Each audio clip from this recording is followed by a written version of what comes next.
Hey, what's up, everybody? It's me, Danae, and I'm here with a message for you. Happy Wednesday. Hope all is well in your part of the world.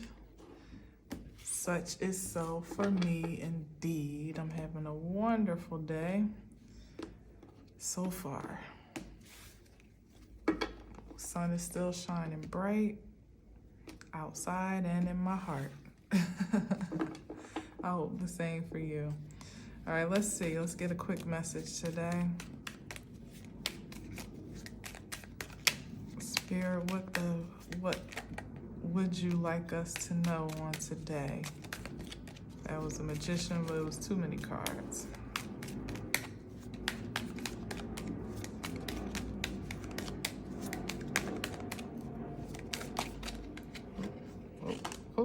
Oh.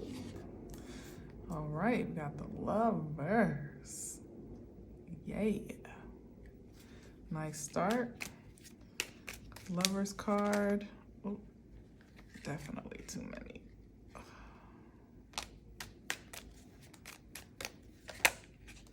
Okay. Interesting. Past life or past familiar energy. What is this? In the Six of Cups, by the way. Oh, and both of these are a 6, so that's 6, 6. The Lovers at the top of the card is a 6, which I never even usually pay attention to with the Arcanas, not as much as I probably should, but that's 2 Roman numeral 6. 66, Route 66. Isn't that the route to, is that the route to like the West Coast? Get your kicks on Route 66. All right, I don't know what that number, I know 6, it's definitely balance, and what is 6? 6 is, I just spoke about that number a few days ago. What did I say that it was? Now I can't even remember.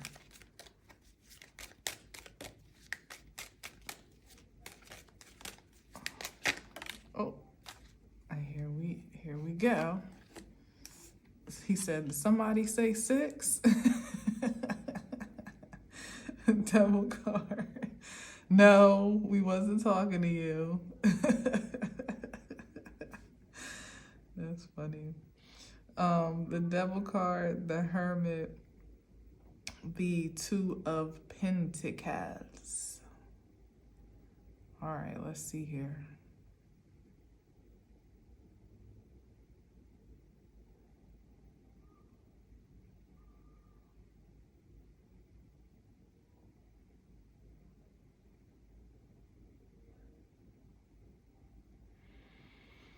All right, so we have the Lovers card, which is about, okay, well, first off, we can't let it go without saying the great despair between the Lovers and the Devil. The Lovers is about you operating in the will to choose your highest self and to be limitless by way of your divine, just by way of the greatest potential expression of yourself. So whatever that height, ceiling, exaltation may be, it's more or less about you answering to that call, choosing yourself first. And of course, it's the Lovers card that can't be lost here, especially with the 6 of Cups, because you choose yourself in the highest frequency, you become a high vibrational match for someone or things, people, places, and things, not even just one, that is in alignment with you at that level.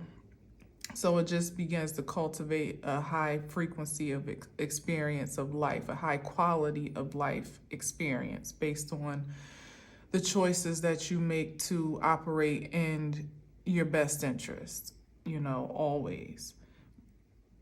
the Devil card is the lower octave of that, where you are bound by your carnal nature. You feel limited in your choices for yourself. You feel limited in your possibilities. You don't feel free to more or less care for yourself in the highest frequency.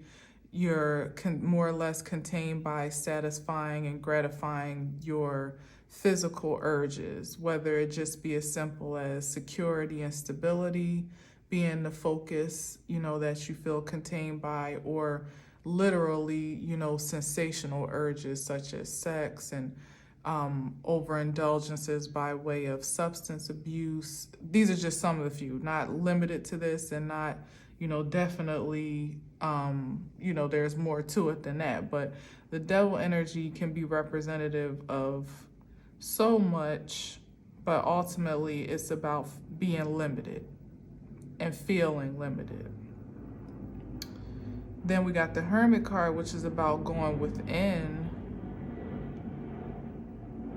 And then we got the Two of Pentacles, which is about managing, balancing, struggling.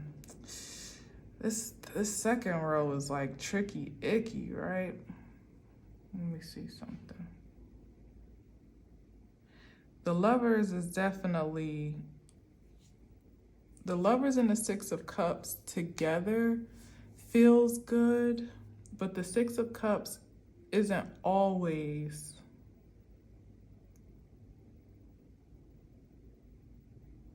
it's not exclusively positive, because sometimes you can be bound to, sometimes you can be bound to nostalgic experiences or familial, even familiar, literally family or just friends or exchanges that you're comfortable with or have some emotional attachment to that aren't necessarily good for you. And this is pretty much like the reconciliation or regeneration of those exchanges. Now with the Lovers card, I would like to say it's in the highest vibration because the Lovers generally is, but the issue is this devil energy right up under the Lovers, and this balancing act here that's happening between potentially going within, but what he's going within to seems more dark than light,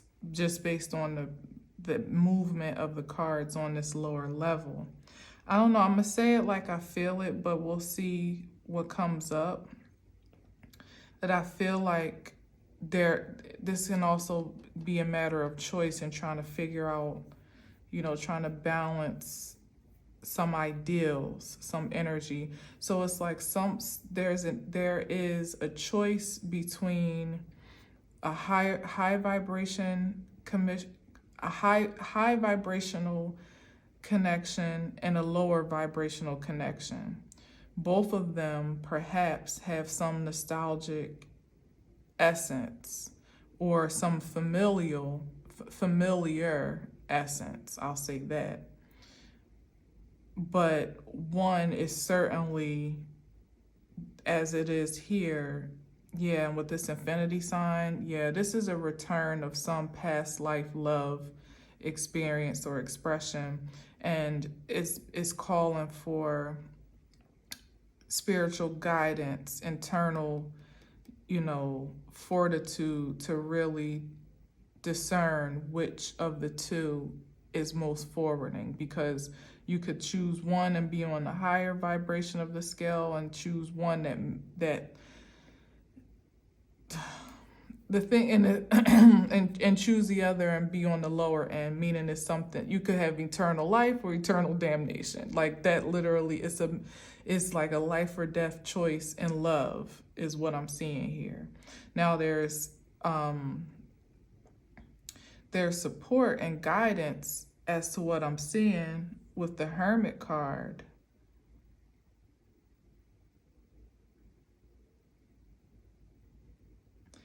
I'm wondering, is this Hermit card shedding light on the darkness for the sake of making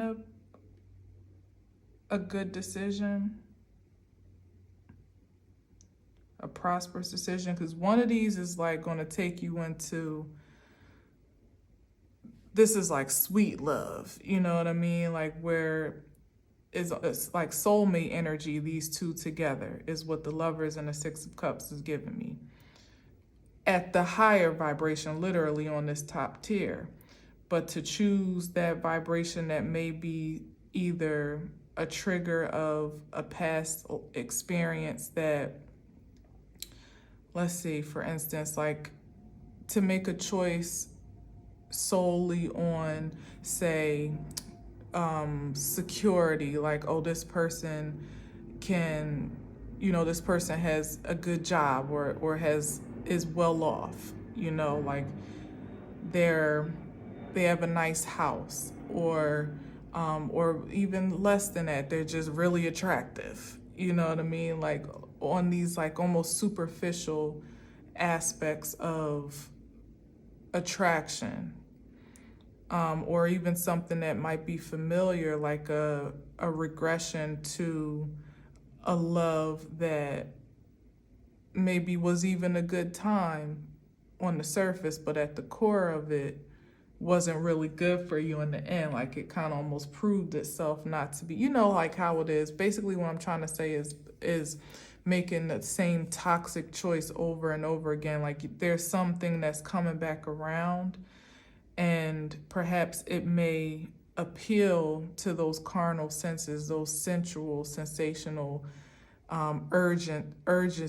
urges of a person that would want to snatch it back up or be literally snatched up by it because of the feeling that it emits. When you're doing something that's a little bit taboo, or, we know how it is. Like when you're drinking or you having, you're doing drugs, and there's a reason why those experiences are hard to shake, because of the emotional and psychological escape that they offer. So there's some, but we know that more or less, especially the overuse or abuse of said things, are not really good for you. So as good as they may feel for the second, like something that's just immediately gratifying, or that appeals to the carnal, animalistic sense of you, something maybe that's even evokes some essence of lust in you. I'm trying to like make it plain as to how, because sometimes the so-called dark choice doesn't always necessarily look dark. Sometimes it doesn't even feel dark. Like I said, on the surface, and the reason why I'm saying it in reference to drugs and alcohol is because you're having a great time when you're drinking and smoking, or whatever your drug of choice may be. It's awesome, everything is awesome. And then when you get dropped back down to reality, it's almost like you feel worse than what you started. And that's the essence of this type of love, where it may feel real good on the surface, on the top, like, I don't know, it's probably going to pull on some heartstrings, or some lower nature of you that you may have even moved away from, that you're not even indulging in anymore, or not as familiar with. But it could be just a spark to intrigue that carnal incitement in you to want to kind of like fall into it, because you still have the muscle memory of how good it feels. But in the end, what it will do is leave you bound, now stuck to yet a cycle stuck into either a repeat of a cycle that you may have even released yourself from, or an altogether new toxic cycle that you didn't even see coming. Like either way, that's what this disparity is giving me here, that there is really a matter of choice, and there is one distinct choice over the other. But perhaps on sight, it may be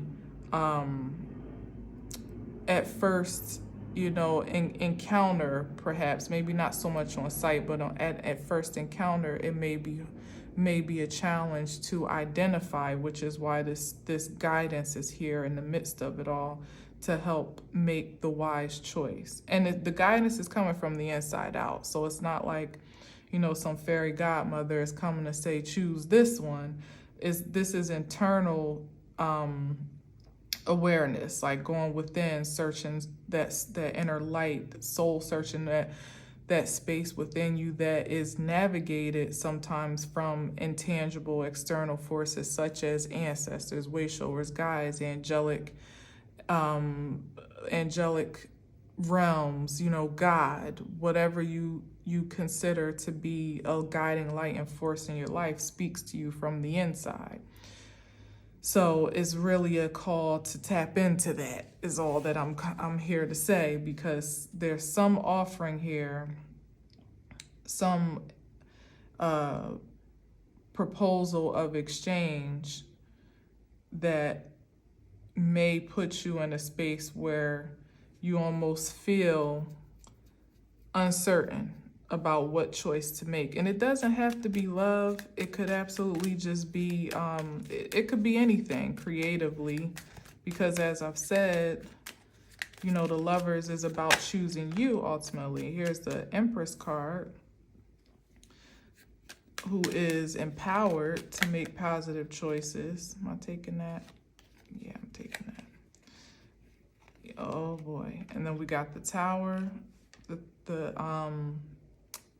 Page of Cups, and I'm sorry, first of all, we got the Empress. I saw that Tower and I was like, oh boy.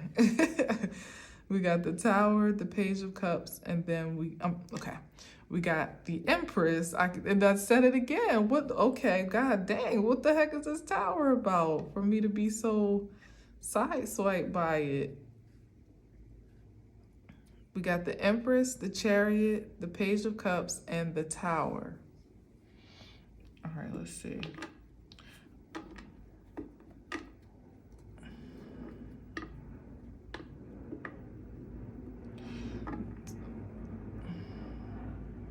I'm getting the sense that whatever this decision process or whatever the finality of this decision making is going to be shocking.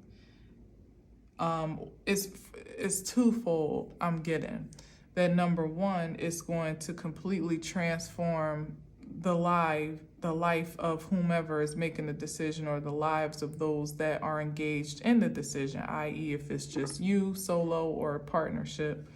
And it's also going to cause some great disruption in the lives of others that, for whatever reason, felt they had some connection, or I want to say entitlement, because that's just what I hear, but there's really no card here to say that. The Page of Cups is here, which is like someone extending some type of emotional offer. But with the Page of Cups in this regard, especially with this balancing act happening here and next to the Tower, I feel like it's probably the expression of the lower vibration of this possible partnership here. Like, say someone particularly has two people that are extending themselves for love. One of them is true love. One of them is something or someone that may have an ulterior motive, or that's just it's not a highly developed offer. A fully developed offer, I'll say, with the Page of Cups, because that's almost like kid energy. It's not even the Knight. And it's a message. I can't even say it's necessarily an offer as much as it is a message. So someone may want to express their love for you in a small way, or to express some term of endearment or appreciation, maybe even apologies as well with the Page of Cups. It could be anything really in that cup, but with the fish in it, which it is in the Page of Cups, there's always something just a little bit jilted about it, depending on the surrounding energy. Now, in one regard, we got the Empress and the Chariot.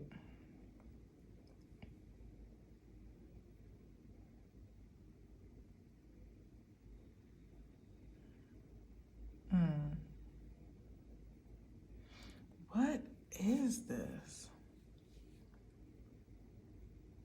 Hold on here, hold on.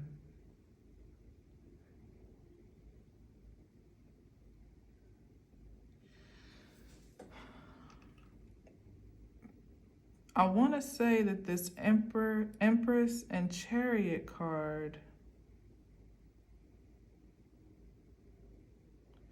is good money. It feels good. But this Page of Cups feels, as I said, it feels jilted.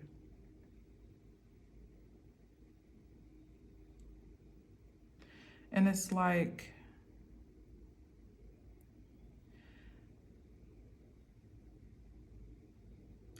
I'm hearing like a last ditch effort is what I'm hearing in my head. It feels like someone wants to make some type of offer to interfere. Like, say these are the lovers here, this Empress and this Chariot. You know, that's just the vibes that I'm getting right here. It's like somebody wants to throw them off from this Page of Cups is like that offer or some message, maybe some information, and if it's emotional, wants to cause some emotional disruption with this Tower and the Page of Cups, because they're pretty well established in their position as is, and it's already been identified that there's some great change on the horizon, that there is this potential for partnership in some way, shape, or form. And it's like this Page of Cups energy is wanting desperately to deliver some type of information, whether it be in one regard that would be mind changing and shocking. So there's this intention to deliver some type of information that will pretty much throw them off balance from what they feel secure, and like disrupt their choices, you know, which is why I said this Hermit card is key, you know, to stay grounded on what your internal compass is leading you to and guiding you through, ultimately, is what I just heard. Because there wants to be a disruption caused emotionally, so that these two individuals, whether individually or collectively, will be thrown off balance to make the best decision for themselves and for whatever this partnership is presenting itself to be.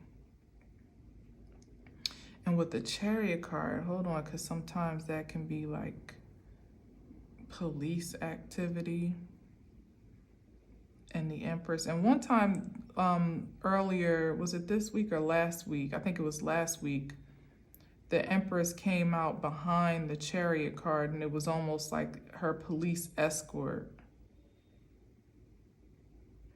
And this kid is here too.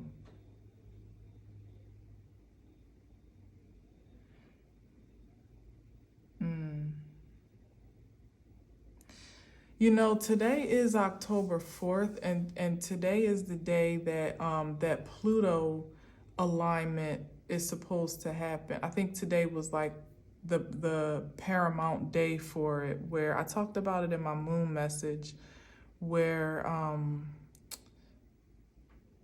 basically like that opposition between the North and the South nodes, which makes sense because we're talking about Libra and Aries energy, Aries being in the north, Libra being in the south, but Mars being in the south with the south node, and the moon, the full moon that we just had being aligned in the north with the current season that we're in. I know that was probably a lot if you don't already know what I'm talking about, but I feel like this is some correlation with that.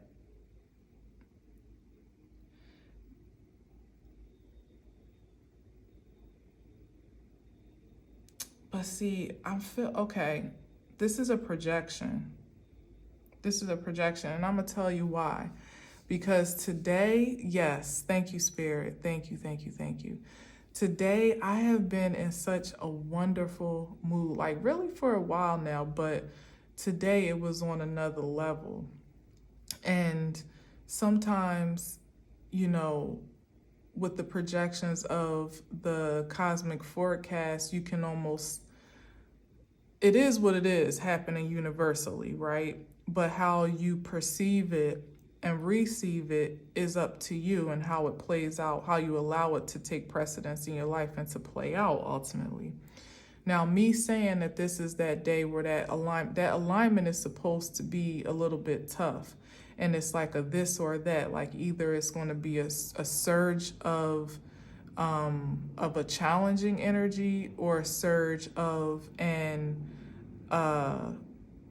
like an advancement.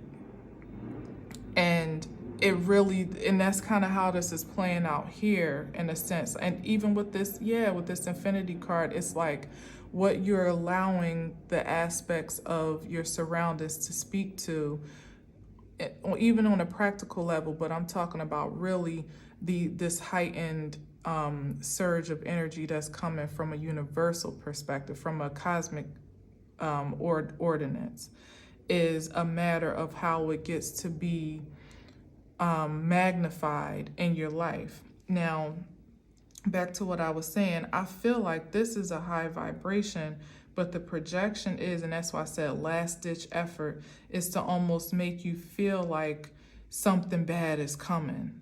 Like, uh-oh, you got to buckle down, because if you're always on the defense as to what you're having to waiting for the other shoe to drop. For instance, like I said, for me, I feel amazing today. I just do. I really, really do. And that's the vibration that great manifestations are made of. So for there to be, and even in this reading, this projection that, you see how when that Tower card came out, I kept saying tower, even though this was the beginning of the spread, which is the Empress, who is what? In control of herself and of her environment. She's a sovereign force and being, the most prominent, powerful feminine energy in the deck, more or less. But my peripheral kept getting drawn to this Tower card. There's an energy here that wants to keep drawing the psyche to the possibility of destruction, to always be on alert for some impending danger, for the bottom to fall out, literally, for the other shoe to drop, for things to fall apart, when the reality is that this is the top of the spread. This Lover's card with the Six of Cups, that something amazing is happening. It's already happening. And this interference by way of this middle energy is trying to imbalance that projection with fear. Because what I didn't say about the Devil card, amidst all the other things, is that it carries the spirit of fear. It projects the spirit of fear, as a matter of fact. That's the primary vibration of the Devil energy in this essence of itself, is that it evokes fear. When all is going well, when all looks well, when perhaps the news could be good, it would almost compel you to perceive it as something like, almost be skeptical about it with this Page of Cups, as I often am with pages, for sure, but it's just a matter of what's connected to it. But I had to really stop. Like I said, I had to go in, even in this moment, and listen like, no, what is this really telling you? Because it's not about this tower. First of all, not all towers are bad. Sometimes there's just an uproot of life as you know it, based on an experience or a circumstance that could change your life for the better. And a lot of times, depending on your perspective, the tower moments that occur are to shift your life for the better. Whether it's shift your mindset, shift your environment, shift your resources, your circumstances, whatever it is to clear the board so that you can ultimately make space for something that's more fortifying. Now, what you do post that tower is what projects what gets to be created, because if you see yourself as, see all is lost, and you're still holding on to the old comforts and securities that ultimately have in some way, shape, or form, either proven to be just proven to be outdated or proven to just have run their course up until this point, even if there's nothing bad about them, but they've expired in some way, shape, or form. Their value has expired or been expended in some way, literally with the Two of Pentacles here. And you're still trying to balance, hold on to it in some way.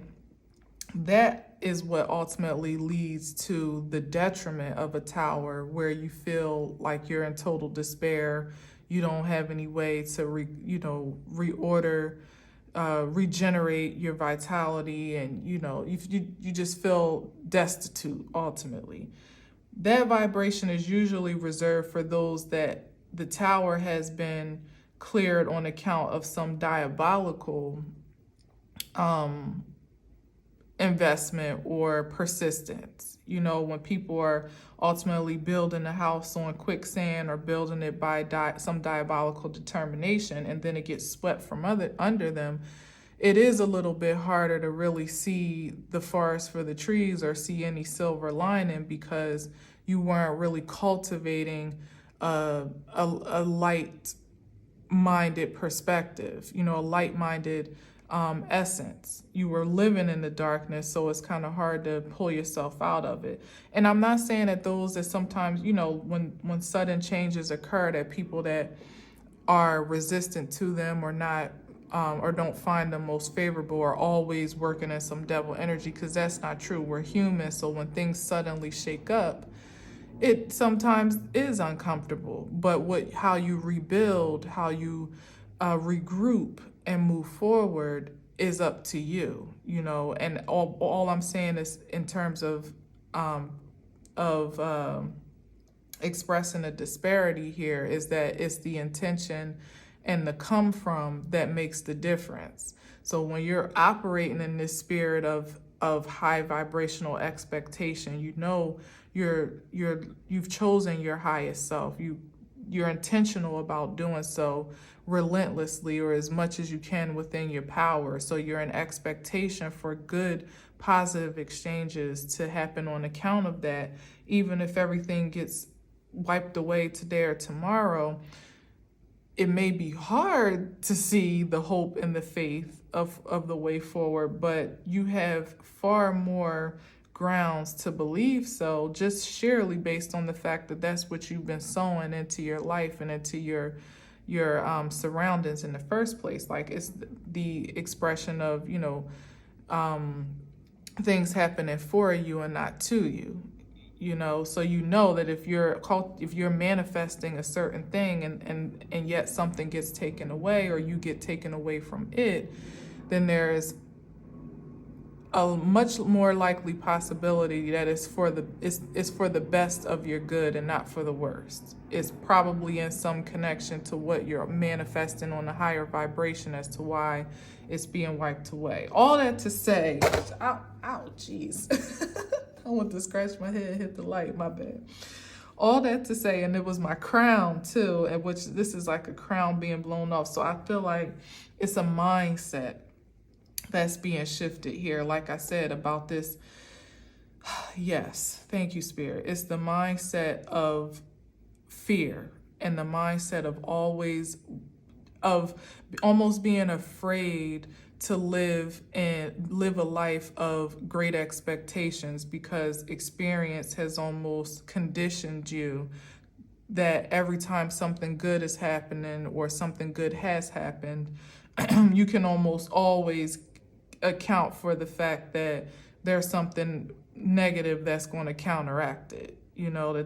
Like almost things are going too good to be true type of energy. And that's this vibration here, that you being in the Empress position, in control of yourself, in a fruitful, prosperous position, happy, whole, healthy, moving forward in victory and success, maybe perhaps even moving forward with someone. And in this regard, with the Chariot, is someone that is protective, that is fierce, that is a warrior that you know, that you can feel safe with, if these two perhaps are counterparts in some regard, or it's just the expression that the Empress is well protected with the Chariot card, because like I said, this also gives the implication of some type of police protection or police presence, if nothing else.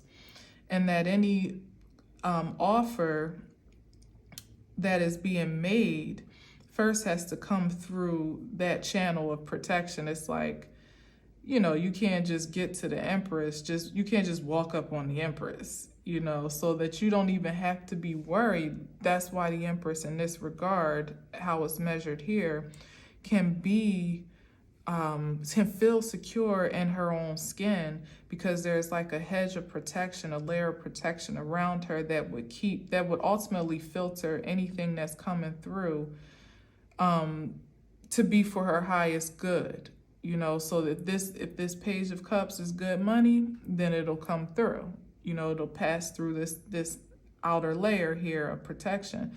If it's not, and also where is it? In the Hermit card. So not only is she internally equipped to make discerning decisions, but she also has physical protection. That's what I'm seeing here.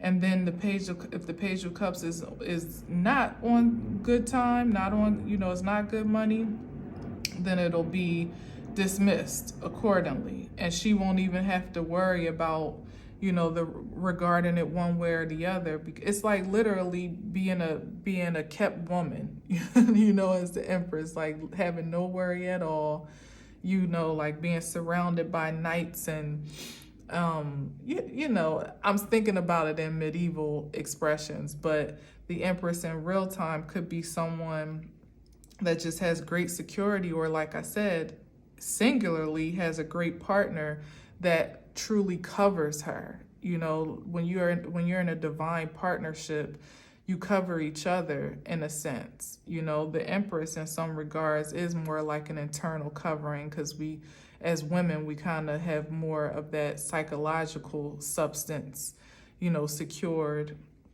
where the grace of the relationship in a lot of ways. But the Chariot in this expression, in a high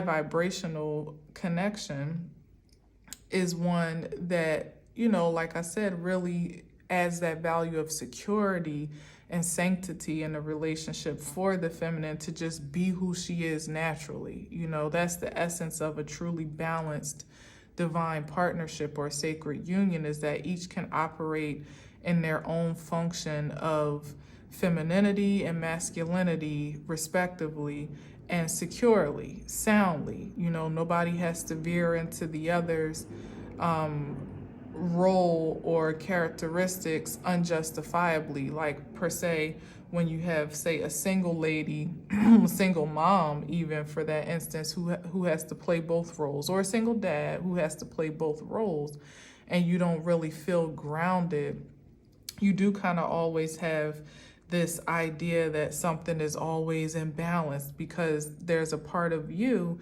that's having to do double duty, you know, with the Two of Pentacles. Energetically so. You're always having to balance one energy over the other, or make up for where there is a void in the other, or even financially so in some regard, usually most often so, because there's that missing piece with the partnership there. So, okay, so this is like really cultivating the highest expectation in partnership, aside from what life experiences may have conditioned you to feel, even within a partnership that already exists. This is expression that it could be going to a new level. If it's in a high vibration that as is, then this could be an opportunity for that experience to expand in ways that you may not have even had an expectation for. Like maybe you thought this was it. You know, this is the best we gonna do. This is our lives for the rest of our lives, and you know, and we love it or whatever. But this is saying that even with existing partnerships, there's an opportunity for more. And this surge of energy is kind of like separating the wheat from the chaff by way of your internal perspective of first yourself, as I said with the Lover's card, and your surroundings. So back to what I was saying about this cosmic energy flow that's coming in, the external adverse force of fear would want you to resist this upgrade, to resist this opportunity to evolve in a more powerful way, to resist this expression of love that may look a little funny. For all we know, this could actually be the Ace of Cups, but because there's a fish in it and it's coming from somebody that looks a little bit strange, you may be reluctant to receive it on sight. And I talked about that already, about the aesthetics and, looking for something to come in one way, or being engaged in an offer in one way because it looks familiar, as opposed to something that may actually look a little bit different than the love that you're used to, perhaps, or the opportunities that you're used to, the offering of spiritual or energetic satisfaction that you're accustomed to. And that could make all the difference in really making or breaking your life experience at this time. So it is definitely still like a life or death, this or that. Not necessarily actually so. Although, like I said, if you're operating in this devil energy, then yes, actually so, life or death, because that's the essence of what I feel with this Tower card. Like I said, that those that have not been intentional about cultivating their highest frequency are going to have a hard road to climb, just back to stability alone, but that is just a matter of universal balance now, karmic balance, temperance, all of those, justice, judgment. It's the essence of those vibrations in the earth, very active in the earth right now, that are just making all things even. Like leveling the playing, like I said, literally leveling the playing field, so that whatever you're wanting to see grow for yourself, really and truly, that maybe has already been due to you, and you've been sowing seeds, but you haven't necessarily seen the harvest. Like I said, you've been sowing into yourself. You've been in expectation for some expansion of partnership or opportunity or just life experience. And because of how topsy-turvy life has been, aesthetically, you've been conditioned to really not expect but so much, or maybe to limit your expectations to just enough. Like, okay, well, that's cool. I could just take that. That's good enough. I don't need any more. I feel like the spirit is pushing us to actually challenge our own expectations at this time, to see beyond our past experiences of what seem to be sufficient to what actually may be supernatural, like a supernatural return at this time. Something that in the highest vibration of the Tower could change your life for the absolute best. Like a new part, like for instance, in the way of partnership, you have your list, of ideal suitors, and then all of a sudden you come across someone that has something extra on that list, and it just is completely out of the box of what you expected or what you were anticipating. And it does knock you off balance because you weren't prepared for it, but it just disrupts what you were in expectation for, like what you were making room for in your life, but not necessarily to the detriment of your life. It's actually for the best, but that you get to perceive it you get to receive it that way if you allow yourself to perceive it that way. Like it has to be a conception in the mind and in the spirit before it can be productive in the universe, or in the physical, is what I'm trying to say. I feel like a struggle in this right now, but I know what I'm feeling, And I know that something big must be happening, number one, because that tower was screaming at me. But I know that it's about the matter of the mindset as to how we get to receive it. Let me just take a few more. Yeah, let's see what this is. All right, we got the Nine of Swords. Yeah, and this is like lay your burdens to rest, literally on both sides of these cards. Now, some may have reason to feel burdened at this time. Like it, you know what it is? It's that there is a great disparity, like there has been from the very beginning of this reading, right? Between the Lovers and the Devil, between love and fear. That's the great disparity. That's the great divide. Some people have been sowing in love, and so they should have the expectation of receiving love. Some people have been sowing in fear, and although, it's like judgment and justice is here, and they're already knowing and seeing that their harvests are coming in, but what they're trying to do is deflect it onto those that are more impressionable to receive it by way of fear. It's like if they can off put, how can I say this? If they can project their lack of prosperity, their poverty, for a simple word, if they can project their poverty onto others that are in a prosperous state, they can ultimately exchange that destiny in a sense. And it happens only in a diabolical mind that's intentional to do this, because someone that's in a high vibrational mindset wouldn't even think to do that. They wouldn't even think, even if you're feeling sad or anxious or depressed or whatever, you wouldn't think, well, let me go put this on somebody else so I can take their happiness.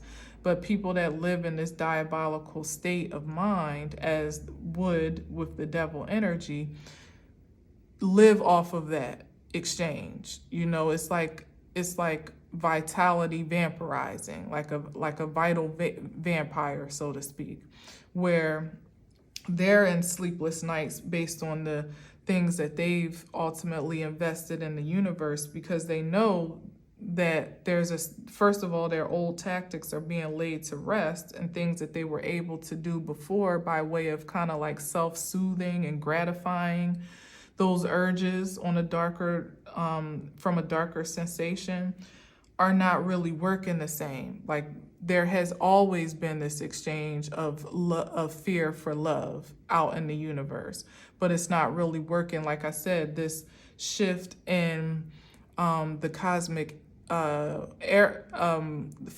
energetic flow is imbalancing those tactics and balancing the harvest for all those on either side, if that makes sense.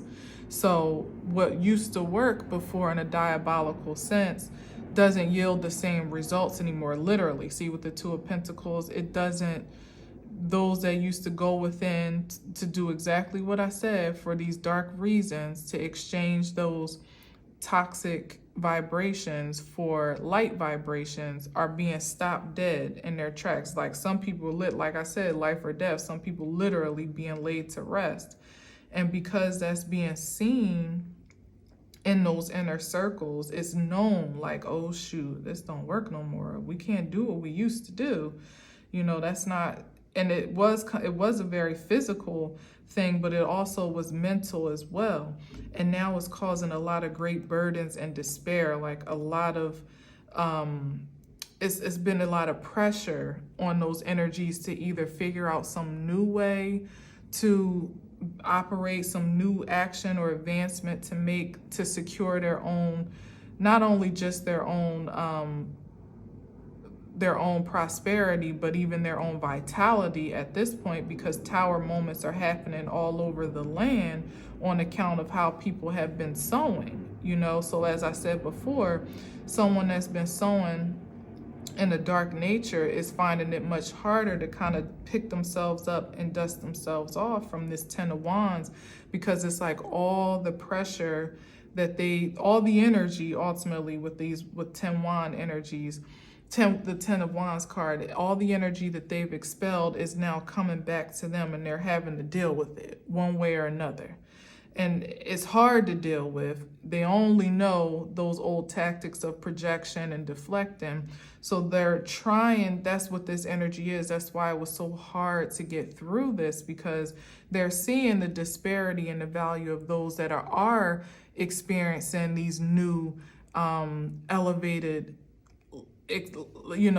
life experiences. I didn't want to say experiences again, but there are coming into divine unions that are being exalted even in their supreme solo self, that are experiencing fresh opportunities for new prosperity, and that are moving forward, moving ahead, that are coming into their own power, at least the knowledge of their potential power, and that's all you really need to be in a prime state of premium manifestation, which ultimately makes it hard for individuals, as I said, such as this in a lower vibration, to host on you and on your vitality, because those frequencies don't align, they don't match up. It's hard to host on someone who is elevated to a lover's state of mind from a devil's point of view. You can't, you see how they are literally on two different pages? You have to bring someone down to a devil's point of view to see themselves as limited, to see their choices as scarce, to see their possibilities as menial or minimum, in order to kind of leech onto them and siphon what light they do have inside, what hope, what faith they have for their future, to absorb it for yourself and ultimately exalt yourself into some position of power or false fortune is what it ultimately is. But like I said, people are waking up, people are ascending, they're transcending their traumas and the toxicity that's been projected in the world. No matter what it looks like, more and more people are still choosing faith and love over fear, So this energy here on this bottom is in despair, certainly, that definitely is anxious and caught between a rock and a hard place at this point, because there is no choice at this time for anybody operating outside of the light but to surrender to rest and rejuvenation. Especially if you still have breath in your body, you're lucky. You're lucky that the tower, because everybody doesn't survive the tower. So if you're still living and breathing and functioning in society in some way, shape, or form, it's redemptive in its own essence by way of the spirit, because there's still a chance and a hope for a turnaround, for you to literally change your perspective, change your mind, and to see a new possibility, to release whatever these burdens are that you're carrying unnecessarily, unjustifiably. Because people that operate in this energy, we can say devils, demons, diabolical, this and that, but it's really the disparity between people that were willing to see themselves in fear and those that were willing to see themselves in love. That's really the only difference between the choices that we make. And those that continue to operate in the spirit of fear may be afraid of not having enough, afraid that they weren't enough, afraid of not having what it takes to be enough. And all of those things that are wrapped up into that lower nature are what cause you to act out in ways that are not prosperous. Ultimately, they may be productive, but they're not altogether prosperous. Prosperity is something that's long lasting. You can be productive in low vibrational things and see a great return for it, and it still either not be satisfying to the spirit, or it just not last. It be fleeting, here today, gone tomorrow. So it's really the opportunity for energies, even now, like I said, it's all about how you rebuild from that tower, from that dismantling, that that shocking situation, circumstance. How do you start over from there? Are you going to stay in the spirit of what is this, like when you feel sorry for yourself, when you're feeling like, and also anxiety because you're afraid, you're moving in, again, recreating that spirit of fear of what's going to happen. Maybe you're afraid to die, afraid of or how your energy has ultimately been put to rest on account of what you're used to doing because you want to keep doing it, you know what I mean? Or are you going to figure out how to end this burdensome cycle one way or another? This is all a matter of the intention to do so. It doesn't mean that there still won't be some things to clean up or some karma to face or some seeds that, you have to, some harvest you got to reckon with on account of what you've sown. But it does mean that when you at least have the intention to do something different, that you'll at least stop creating new unfavorable experiences for yourself on account of that mind change. That I can say is that much must be true. You may still feel like you're reckoning with your old actions and the things that you did before, but if you continue on in the same way, ultimately trying to make up for what's lost by way of the same old tactics, you're just going to keep adding on more wands onto he's like breaking his own back here. The 10 is supposed to be done, over. You deal with what you have going on now, carry the burdens, if you see them that way, that are due to you, and leave the rest behind. That's what the 10 is supposed to imply, that you're supposed to stop overworking yourself, overdoing yourself in ways that are not ultimately moving you forward. They're actually slowing you down. So that's what this is. So it's this projection. So be aware of projection. And it could come, like I said, from people close to you. I think that's why this came up this way. Because this, like I said, this is a familial relationship and familiar. Everybody that you're rubbing elbows with is not necessarily on the same page as you. Some are, but not everybody is. And even those that present themselves to be on your side or have your best interest at heart may not necessarily still have the intel that is most viable to your plan, your path. And so it really calls for you to stay internal, almost be like a hermit, even if you're not in isolation or solitude at this time. Mentally, spiritually, emotionally, you kind of have to create some strong boundaries right now, because as this transition is taking place, everybody's ultimately deflecting their own projections, even if they don't mean to. So there are those that ultimately are very intentional about deflecting something that's low vibrational and dark. And there are some that are just operating out of that current of fear, or like I was saying before, like the obsession, or I hate to say obsession because I don't even mean it in this diabolical sense. But as I said with the devil card, some people are just fixated on what the ideals of security and stability are by way of how they're projected in society. And it doesn't necessarily mean that they're low vibrational in a diabolical sense, but they may be limited. That's what I'm trying to say. So there are limitations to be projected onto you. You are limitless in the Lover's card.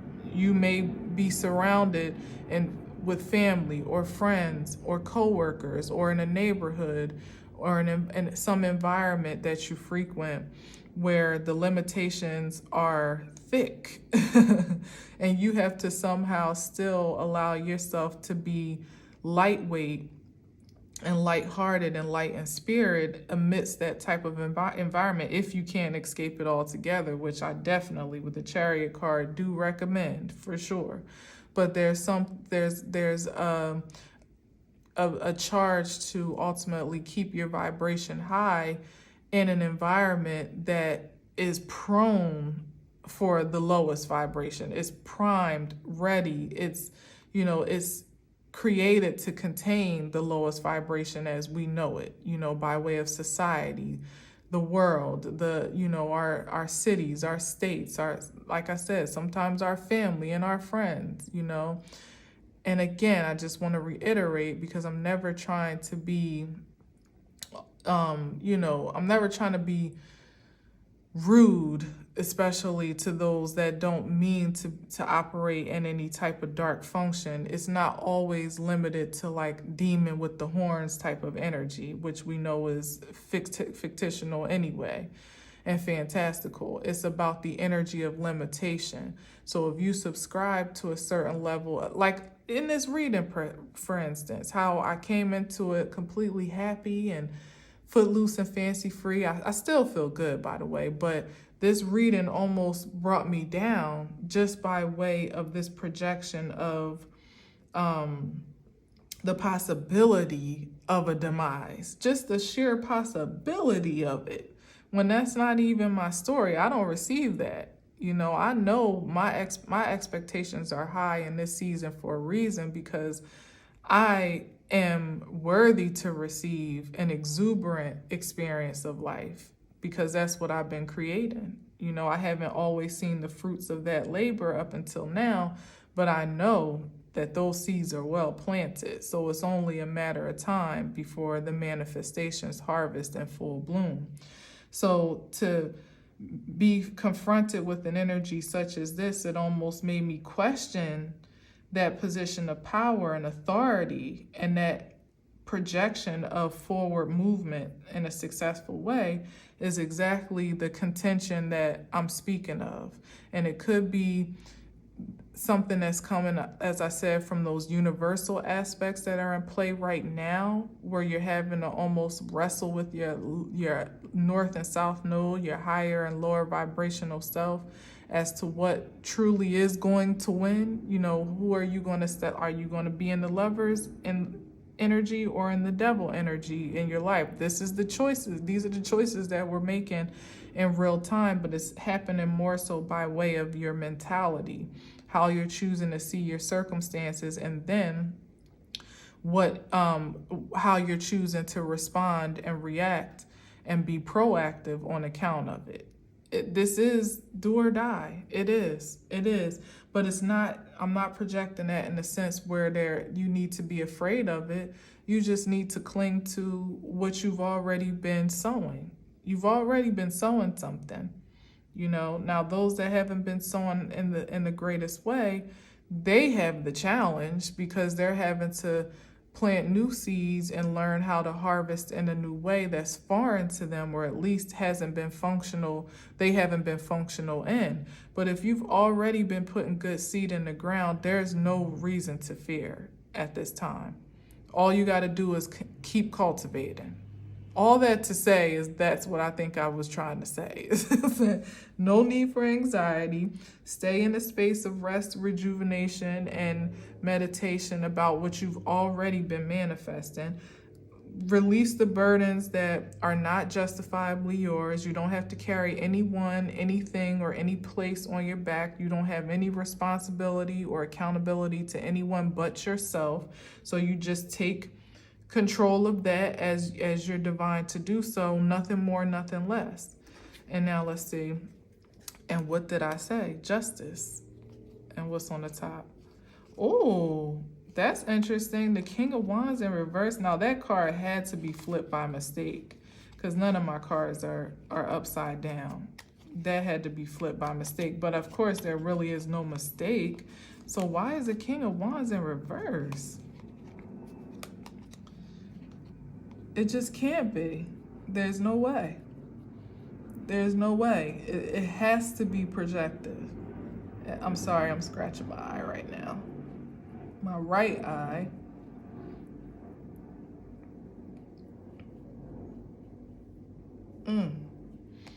King of Wands, the most powerful king in the deck.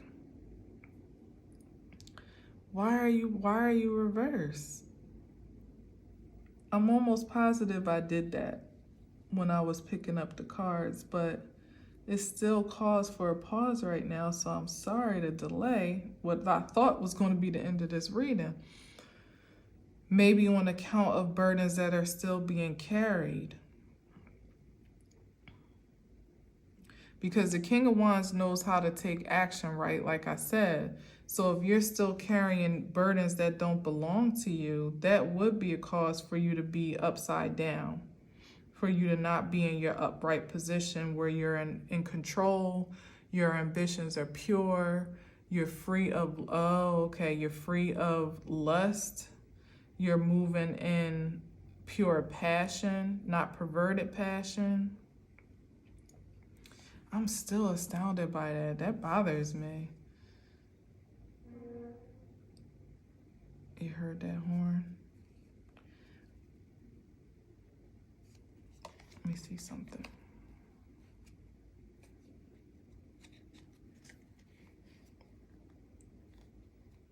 And there's more wand energy. That's the 7. And then the 8 with the 1. 8 of Wands is Wounded Warrior. So there's just some healing that's in order. And it still comes down to perspective, you know, because you're either fighting, in this card, you're either standing your ground or fighting against. And it's like the King of Wands he is a warrior, but it's like you don't really have to fight anymore. You don't have to do that. You don't have to take on that burden of having to, you know, be the toughest man on the battlefield anymore. That actually makes you, when you have, and it's kind of connected to what I was saying about the Empress, like knowing that you're just protected, you know, knowing that you don't have to prove your strength is what I'm hearing. Like she doesn't have to protect herself, because it's like almost done for her by way of how she's grounded herself internally. This is the same with the King of Wands. If you've already grounded yourself on what you know to be true with the 7 of Wands, so you don't have to physically fight anyone anymore. All you have to do is just stand your ground on what you already have established. You don't have to you don't have to worry about being overpowered or being in danger. Your vitality being, somebody has felt endangered in some way. Like a King of Wands is not afraid. He knows he can protect himself in anything that he puts his mind to. But there's been, and this is like legal protection, like justice protection. This is wild.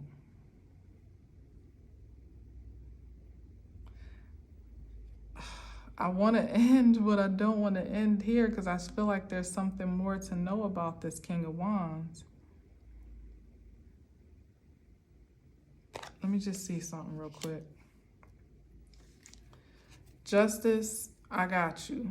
Now, King of Wands, why are you upside down?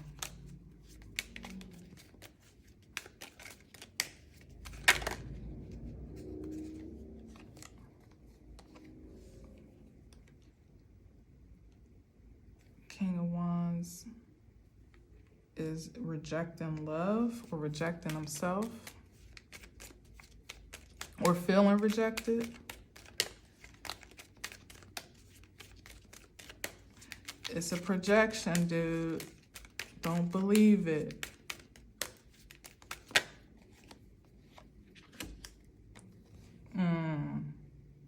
It's a projection.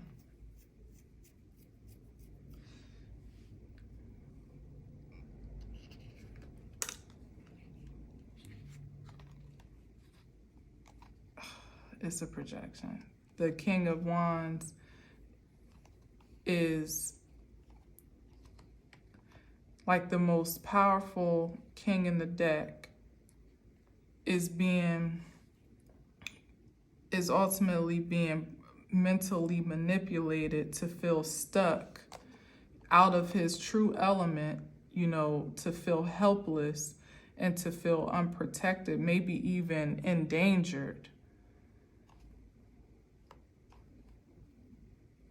And because of that, it's causing for him to reject divine love. Like, this is like nourishment.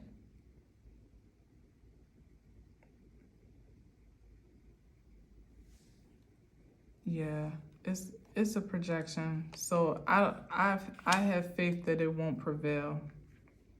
It can't prevail.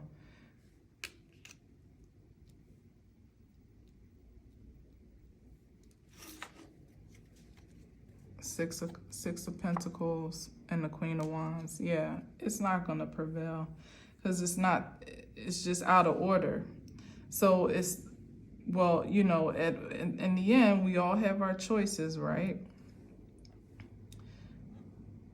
For sure. We have our choices.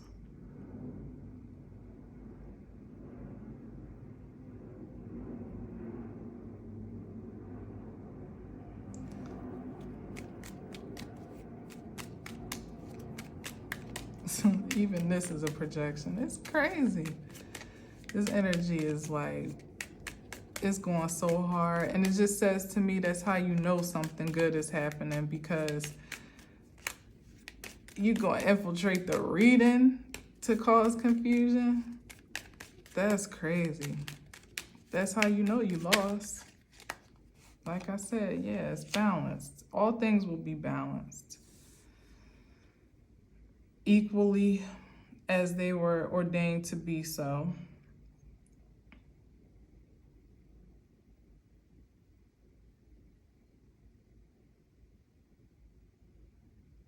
I'm gonna just have to leave it there.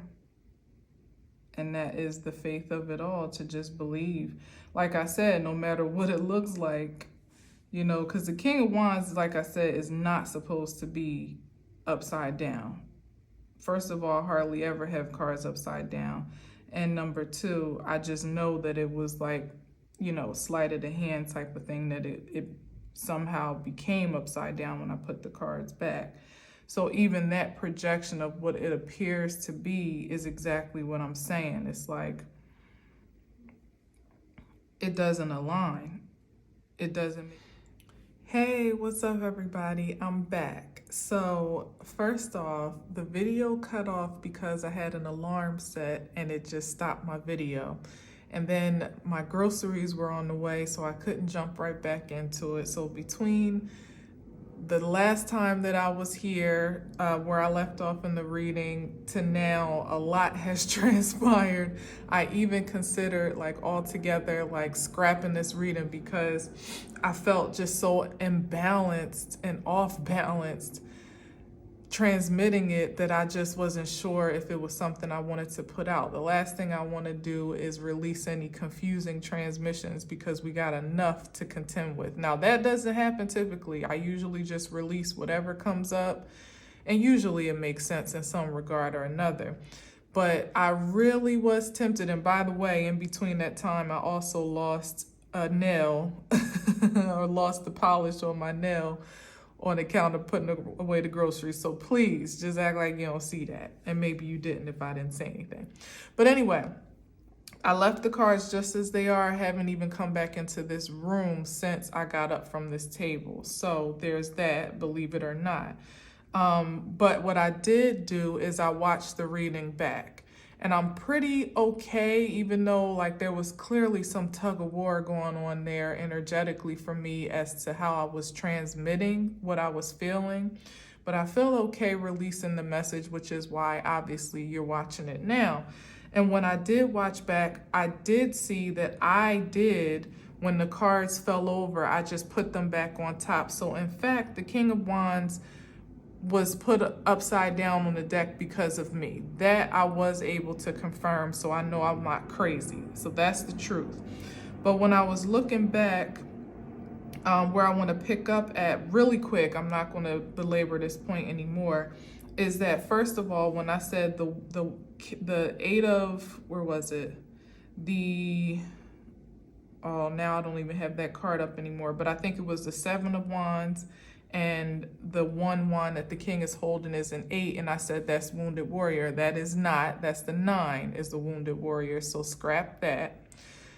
And also 8 of Wands is fast communication and fast action. Now, if I take it at face value for him being upside down, first of all, I feel like it's the expression of him in his in this state of coming to terms with his true identity. Where here it's this 4 of Cups energy where I feel like there's been a projection energy over the entire board. And I think that each individual character, that I've been highlighting here has been susceptible to it. I myself have been susceptible, maybe even victim to it in my own damn reading, where I had to take a pause for the cause and really decipher what I was feeling as opposed to what I was seeing.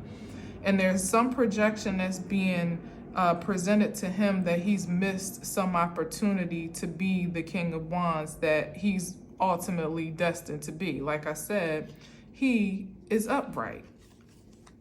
It was a manipulation in this regard by myself and by my own hand that put him upside down. But his true form, his organic nature is to be upright. So there's this projection to make him feel like he's stuck, like I was saying, like helpless, with no defense, kind of hanging on the tree, almost a sacrifice of some sort, and he has no other recourse of his own protection and vitality, when in fact he absolutely does. And even in when I was in the reading, I kept saying it's a projection, dude. It's a projection. Don't believe it. And that was just in regards to him being upside down. But now knowing for sure that I'm the one that did it, I know for a fact that this is a projective energy that's wanted to almost like flip-flop fate. Like I said, a last-ditch effort to try to impress upon these individuals that do have something to look forward to that they actually don't, that have evolved, that have been exalted, that have transcended and elevated, that they're actually just as stuck in the same position as they always were, that there's no hope, there's no faith, that they've missed an opportunity for true love, because that's what the 4 of Cups is. Thankfully, now in the upright, he has his back turned against that 4 of Cups energy, that he's moving away from that mindset and laying those burdens down to rest that have ultimately contributed to him validating that and within himself, that he's almost not even worthy of real love or of true love, whether it be based on past experiences or, like I said, from the projection of his surroundings or current circumstances. Now, this King of Swords is definitely giving me the energy of someone that, let me move this up, matter of fact, it's giving me the energy of someone outside of himself that he's actually even facing off with. If now that he's been put in his rightful position, like the record has I just heard set the record straight. So the record has been set straight. Maybe he was like framed. That's what, oh my gosh. Now this about finna be a whole nother reading. If you remember, the Justice card came up with right before it was the Justice card on the top, and then the King of Wands was upside down, and then I opened up the middle of the deck, and that was the 7 of Wands, which is like protection, stand your ground, that type of thing, that type of energy. And I even said something like legal protection. He was being framed in some way, shape, or form, and that's why, and then here's the Jail card. This energy in the King of Swords vibration tried to sacrifice him, literally tried to flip-flop their destinies, whomever this energy is, in that diabolical nature, perfectly placed. Tried to flip-flop his destiny to put him in this pretty much like destitute position, but Spirit was all in the middle of it, and offer him, some tainted cup of love that ultimately was poisonous, like this is the only choice that you have. And it was putting him in a position to feel like he had missed an opportunity, like maybe perhaps even offering a deal some convoluted deal on account of something that he wasn't even guilty of, is what I'm hearing. But that has all been turned over, because what is true is this Nine of Swords, that this energy here is in perfect placement, where he tried to switch their fates and put him in a position. That's why I was like, King of Wands, I could feel it. Like, I could feel the energy. Like, you do not belong upside down, you know? And it was mainly because I was distracted as to why I put him on the top upside down in the first place. If you look back, when they all fell down, I put those cards right back on the top, and I didn't really check to see that they were upright. I know that the top of my cards are more bent, and I didn't really check to make sure that they were, you know, perfectly placed. But yeah, thank God for spirit anyway in the midst of it all, because I was going to scrap the reading and leave that energy as it is, but that's not the end of the story here. That is not how the story ends, and it's not how it's going to end. The happily ever after and happy ending is already what's been projected and written from the top of this spread, which is that those that are choosing their highest vibration are due for some great harvest. They haven't missed any opportunity, no matter what your surroundings project. You know, you may even feel prosecuted by people that are close to you. That's what I'm getting here now that I'm saying like some framing happened, or some type of legal I'm hearing like injunction, but I don't even know what that means. Like some type of legal issue was going on here. And it may not even be in physical court, like man's court. It may be in spiritual court, as to why especially with the Hermit card here, that this energy was looking to exalt himself as the lover's vibration in exchange for this King of Wands flipped upside down, mind you, to be demoted into some devil energy. Like, it's crazy. But anyway, the Nine of Swords is ultimately what it comes down to, that whatever this Tower moment is, maybe it's I don't know. Like, I still don't know exactly what this tower is, and maybe I don't need to know, quite honestly. Maybe it doesn't really matter, because it may not affect me in the ways that it affects, you know, some others that actually have something to worry about. Maybe that's how I get to release the burden, if there's nothing that you don't even have to be on guard for a tower, because even something that might be a sudden change is not going to have the same effect as something, you know, detrimental to your life. It's something that is going to be constructive, not destructive. So it's covered up for a reason. But whatever the sudden change was, it basically set things back in order, is what I'm hearing with the Nine of Swords here, which is why he's anxious about his fate and how he's coming to some final resting with the justice here. Look, and the Six of Pentacles in the middle, balance, give and take, equal give and take. This is the balance of the fate here, where he literally tried to, wow. This is a have and a have nots, where he literally tried to lord over the poverty and prosperity. Like, he tried to play lord over someone else's poverty or prosperity by way of some legal injunction, because here's the scales again. So there was something very unjustified and imbalanced that happened here that may have put the King of Wands in an upside down position, making him feel almost helpless and with no defense. But alas, what he has sown into his life beyond what he perceived in that present moment is what ultimately saved his life. And that spirit was how he had gone internally to seek the highest vibration of himself, is what was his own redemption.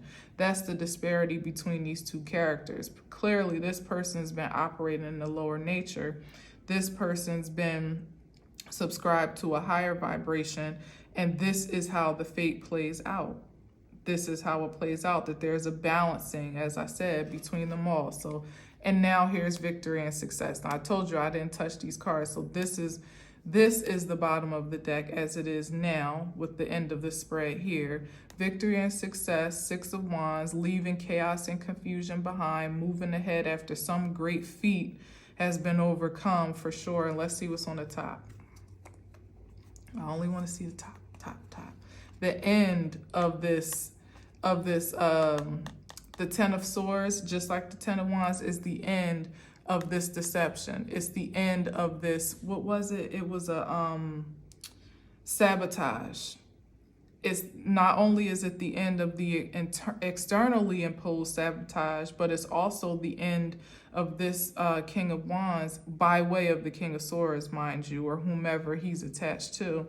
But it's also the end of this King of Wands cycle of self-sabotage, because he's no longer rejecting himself or seeing himself as being rejected or seeing himself as unworthy to receive love for, focus on the past. It's the end of that cycle now that he's been put in the upright position, been put in his powerful position of pure passion and creativity. Like in the Four of Cups, it's like you're still looking back at the past, almost looking to indulge in like debauchery and self-soothing and even self-loathing, with his arms crossed and not willing to accept spirit for the ultimate nourishment and vitality. But now that he's in the upright as he was supposed to be, that is the exalted position of power and truth that he is answering to, which has put an end to this continuous cycle of treachery that he's been victim to, or in some regards creative of, because we do create our reality in some regard just on account of our mentality. As I said throughout the reading, it's about us really, if there's any towers that are blowing up, it's about our mental limitations, about what we deserve, what we're worthy of, what we're capable of, what we should aspire to be, do, and have in life. And a lot of it has been dictated and conditioned by our folks, by our surroundings, by our failures and successes, more so the former. And we've allowed those experiences to speak to us, based on the outcomes as to how we measure up and how we project beyond that point. Again, those tower moments, those sudden changes, those shakeups, when things go awry, how do you regroup? How do you regenerate? And how do you move forward? It appears to me that this is the forward movement, victory and success, that even in the wake of a great deal of turmoil and sabotage and unfavorable experiences by way of the Ten of Wands, Ten of Swords, there still is a determination to move forward in victory and in peace, and that there will be success on account of that mentality of leaving the old behind, with that Five of Wands in the background, chaos, confusion, conflict, leaving that behind, being accountable for the power that you possess with this 1-1 here leading the charge, and knowing that that's all you need. That literally is all that you need. There's not much more that really matters in the regard of choosing your highest self and following the path that's ultimately been destined for you to do so. So that's that. And now I can close it out, and I will post this reading. I was vexed. I was completely vexed because something just did not feel right. Like, these cards have a feeling, a vibration for me. And most intuitive readers are the same. A lot of people can read cards and you can go by the definition of what the card means, but when something's not right, it's unsettling. When you're reading something wrong, or when there's some confusion, it's very unsettling, at least for me as an intuitive reader, to release information that I'm not even settled with. So I thank Spirit for giving me the discernment to just watch it, and digest it for myself, and for giving me the will to come back and revisit this ending, as alternative as it may be. This is the truth of this particular message. It is so, and so it is. Receive it as you will. And until next time, peace.